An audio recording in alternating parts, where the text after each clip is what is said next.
ఇరు పక్షాలకు ఆమోదయోగ్యమైన రీతిలో కోర్టు కేసులను త్వరితగతిన పరిష్కరించుకునేందుకు జాతీయ లోక్ అదాలత్ అత్యుత్తమ ప్రత్యామ్నాయ వేదిక అని ఉమ్మడి తూర్పు గోదావరి జిల్లా న్యాయ సేవాధికారి సంస్థ ఇన్ఛార్జ్ జిల్లా ప్రధాన న్యాయమూర్తి ఎల్ వెంకటేశ్వరరావు అన్నారు.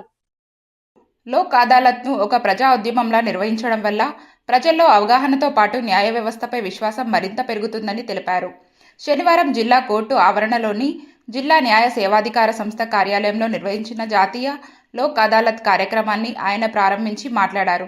దీర్ఘకాలంగా పెండింగ్లో ఉన్న కోర్టు కేసులను ఇరుపక్షాల పరస్పర అంగీకారంతో సులభంగా పరిష్కరించుకునేందుకు లోక్ అదాలత్ సమర్థవంతమైన వేదికగా నిలుస్తోందన్నారు. ఉమ్మడి తూర్పుగోదావరి జిల్లా వ్యాప్తంగా 43 లోక్ అదాలత్ బెంచీల ఏర్పాటు చేయగా రాజమహేంద్రవరం జిల్లా కోర్టు ఆవరణలో 9 బెంచీల ద్వారా వివిధ రకాల కేసులను విచారించి రాజీ మార్గంలో పరిష్కరించే ప్రక్రియ చేపట్టినట్లు తెలిపారు.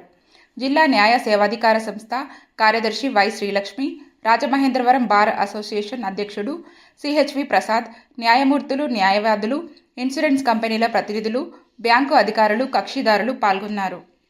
ఇప్పుడు బార్ అసోసియేషన్ ప్రెసిడెంట్ ప్రసాద్ గారిని మాట్లాడవలసిందిగా కోరుతున్నాను. పెండింగ్ కేసెస్ని మనం తగ్గించాలంటే ఏ రకంగా చేయాలి అన్న ఆలోచన చేసినట్లయితే దాంట్లో భాగంగానే లీగల్ సర్వీస్ అథారిటీ యాక్ట్ అనేది 1987లో రావడం జరిగింది. ఆ యాక్ట్ పరంగానే ప్రధానమైనటువంటి ఉద్దేశం ఏంటంటే, ఒకటి, ప్రజల్లో న్యాయ విషయాల మీద ఏంటంటే అవగాహన కల్పించాలి. ఎందుకంటే ప్రజల్లో సరైనటువంటి అవగాహన లేకపోవడం వల్లనే ప్రతి చిన్న కేసుకి కూడా కోర్టు వరకు వస్తున్నారు. ఆ ప్రకారంగా కోర్టులో కేసులు పెరిగిపోతున్నాయి అన్నది.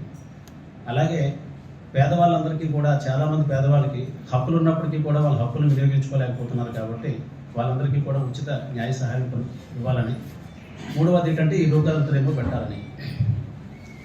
మనకు ఒక లోక్ అదాలత్ సంబంధించి ఒక స్లోగన్ ఉంటుంది, రాజీ మార్గమే రాచమార్గం అని.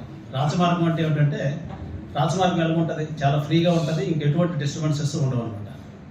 ఒక కేసు ఏదైనా సరే కోర్టులో పరిష్కారం జరిగినట్లయితే అక్కడి నుంచి జూనియర్ సివిల్ జడ్జి కోర్టులో పరిష్కారం జరిగినట్లయితే జిల్లా కోర్టు అంటారు, తర్వాత హైకోర్టు అంటారు, తర్వాత సుప్రీంకోర్టు అంటారు. ఆ కేసు ఎన్ని సంవత్సరాలకు తీరుతుందో అన్నది ఎవరికి చెప్పలేని పరిస్థితి అయిపోతుంది. అదే లోక్ అదాలత్లో చేసుకున్నట్లయితే ఆ కేసు అక్కడితో కంప్లీట్గా అక్కడితో క్లోజ్ అయిపోతుంది.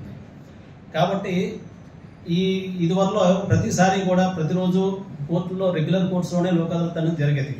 తర్వాత కాలంలో ఏం చేశారంటే, దానివల్ల ఫోకస్ కరెక్ట్గా ఉండట్లేదనే ఉద్దేశంతో వీక్లీ వన్స్ అని, తర్వాత ఏమో నెలకు ఒకసారి సెకండ్ సాటర్డే పెట్టడము, తర్వాత 2 monthsకి 3 monthsకి పెట్టడం అనేది జరుగుతుంది అనమాట. ఎప్పుడైతే ఒక ఈవెంట్ లాగా